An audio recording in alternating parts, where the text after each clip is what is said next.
Hi and welcome. This is Jennifer McGuire. Today I'm going to show you a stripe inlay technique that is a great way to use up any scraps you may have. However, before we jump into the cards, I wanted to mention a few things. One is that the Caring Hearts card drive is about to kick off. This is a card drive that happens every year to collect cards for folks in nursing homes during the holidays. So all you have to do is create cards and send them in, and we'll distribute them to nursing homes. All the information will be on my blog very soon. There will be some great prizes for folks who participate. It's really exciting. My friend Vera Yates has led this every year, and I've always tried to help her out.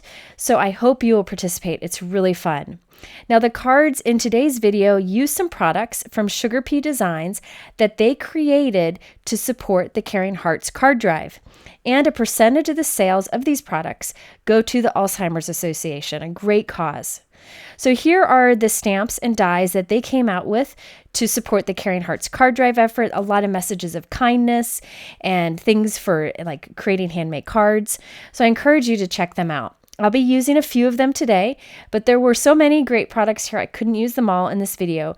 So be sure to head over to my blog because there is a blog hop that shows lots of ways that you can use all of these products. So again, be sure to go over to my blog for information on the card drive and everything else. But let's get into today's cards with the stripe inlay technique. This is such a fun way to use up scraps. Now to start this technique, you need a piece of scrap paper like typing paper, something thin. I'm going to recycle a piece of my grid paper that I use when I create my cards. I also have a piece of Stick It. This is a double-sided tape, and I'm going to cover that piece of scrap paper with the Stick It double-sided tape. This is just going to help me out. Now, you could use scrap paper and whatever adhesive you want, just cover the entire thing with adhesive, but this Stick It product is very handy. It's great for die cutting, but also there's one other quality about the Stick It product that I'll talk about in a moment that's really helpful with this technique. But basically, I'm taking a piece of scrap paper that you will not see and covering it with adhesive.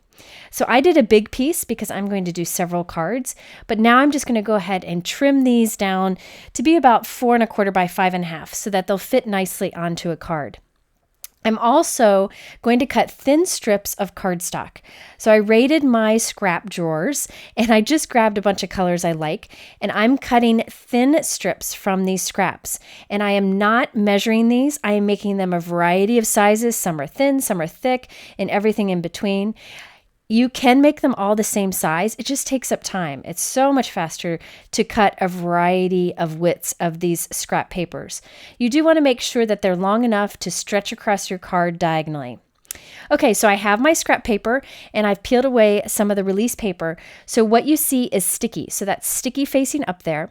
And I am just going to start lining up all of my scrap pieces onto that sticky side of the scrap paper. Now this is where Stick It is wonderful. Stick It doesn't hold really well until you press it into place. So say you put a scrap down and it doesn't meet up exactly with the one next to it. You can kind of peel it up gently and then move it if you need to. That's one of the great things about the Stick It product. However, you could just take a piece of scrap paper, cover it with your tape runner, whatever you want, glue stick, anything. You just want to put each of the scraps up close to each other. And I am doing this in a complete random order here. There is no method to the madness. I really think that the variety is the best way to go. Okay, so now I am taking my bone folder and really pressing this down. Now that Stick It will hold on to that paper and not let go. It holds on beautifully. I'm going to go ahead and trim the extras off the edge. You can either use your scissors or you can use a trimmer to do that. Now, if you want to, you could make your stripes go horizontal or vertical, but I'll be honest, I go diagonal so that if my stripes weren't all even, you wouldn't notice that they were kind of off. When you go diagonal, it's very forgiving. So I'm going to go ahead and do this with a few different pieces here and do a variety of different types of cardstock. Now for this one, I did measure out the pieces to be certain widths so that I could have a nice repeating pattern. It doesn't take that long. You can often cut really long strips and then cut them shorter if you want to. But I just wanted to show you that you can create a pattern if you want to.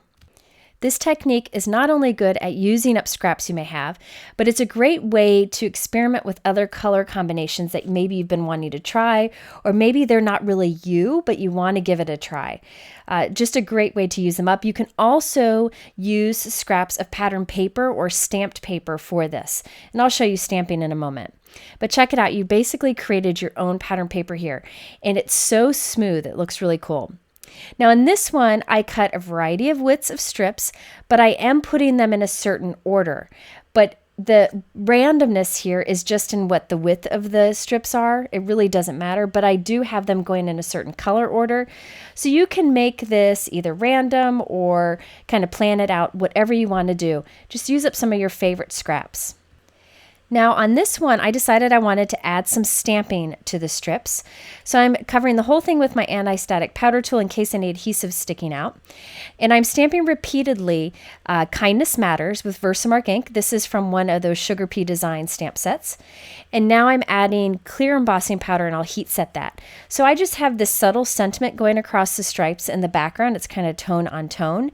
So you can really spice this up by doing some stamping on top of your stripe scraps if you want to.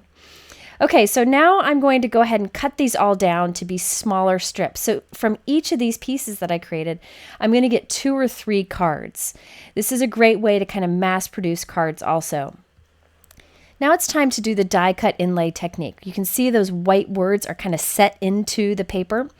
So I've got my kindness die. This is new from Sugar Pea Designs. It's a great die. I'm going to position it right onto our striped background and run this through the die cut machine. Since we only have that thin bit of adhesive and a thin piece of scrap paper there with our cardstock, it's going to cut through very nicely. You want to be sure to keep the centers of your letters so that you can have those later on in this project. Now the kindness word itself you can save for another project too. We're just going to use the negative space today. For my other piece, I'm using an older thanks die from Sugar Pea Designs. This is one of my favorite thanks dies that I have. I'm going to die cut that right from the center.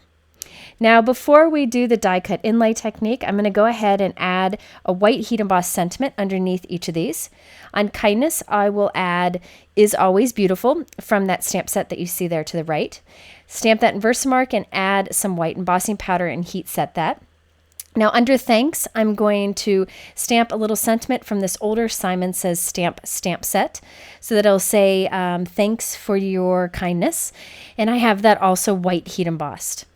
Okay, so now we're going to take the centers of our letters from those dies and be sure to keep those little centers in a little bowl or something so you don't lose them. I also die cut the word thanks and kindness from some white cardstock. So I have those ready to go also. Now here I have some white cardstock that I'm covering with some more of that Stick It double-sided tape. Basically, I'm just putting a layer of adhesive along one side of it. You could also just run your stamp runner or your tape runner to cover this piece, or use glue stick if you want to. Now onto this sticky white cardstock, I'm going to lay the strip down. So notice that where that thanks is die cut, that's sticky now. And where that kindness opening is, that's sticky too. So now I can take my white die cut and pop it right into place like a puzzle piece. And that's a die cut inlay technique. So that white is set into all of those stripes. It looks so cool in real life. Now in my little bowl, I'm going to grab the centers of all the letters that we kept and just tuck them into place.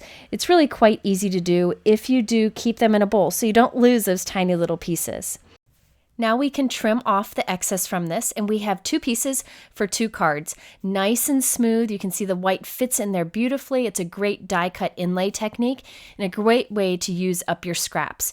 You could spray this with a shimmer mist if you want some shine on it too. I did want to just add this to a white note card with a little bit of dimension. So I'm gluing a piece of craft foam between the striped piece and the note card so that it has some nice even raised dimension. You could use foam tape if you wanted to here. Now before I stuck this down, I realized I wanted to add something extra to this card.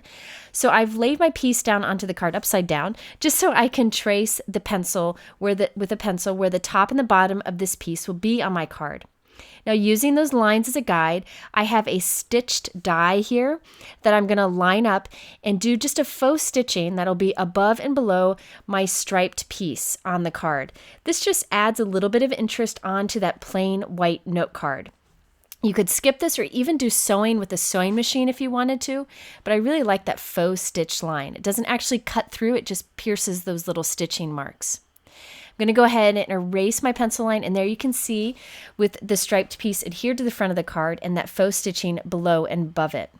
And I did the same thing with the other card too. That's a 4 1/4 by 5 1/2 inch note card. And remember, we do have these die cuts also that we can save for future cards. Kind of ran out of steam, so I didn't do anything with those. Now, real quick, I want to stop and share a tip with you because a lot of people ask about this. Sometimes when you do die cutting, the die leaves an impression around the word, so it's like a ridge around it, or the poke holes of the die leave little bumps. This drives some people crazy. I wanted to show you a trick. So if you look here, like on the end, there's a little bump there, and there's a ridge around the word kindness. That's from the impression of the dies. The way to flatten that out and remove that is to put your piece in your die cut machine, put a piece of white cardstock on top of it, and run it through without a die, and it flattens everything and makes it nice and smooth. This makes a big difference. Okay, so let's take a look at the cards that I finished. On this one, I just did a white simple mat behind the striped piece. Here, I just did a vertical card design. I think this one would be great for a masculine card. You can change the sentiment for any occasion. Just use the same stripe inlay technique. On this one, where we have the heat embossing in the background, I just did a white thin cardstock strip at the top and the bottom for a finishing touch. Now this one, I thought these colors were crazy, but somehow any colors really work together when you put them together to create a stripe like this.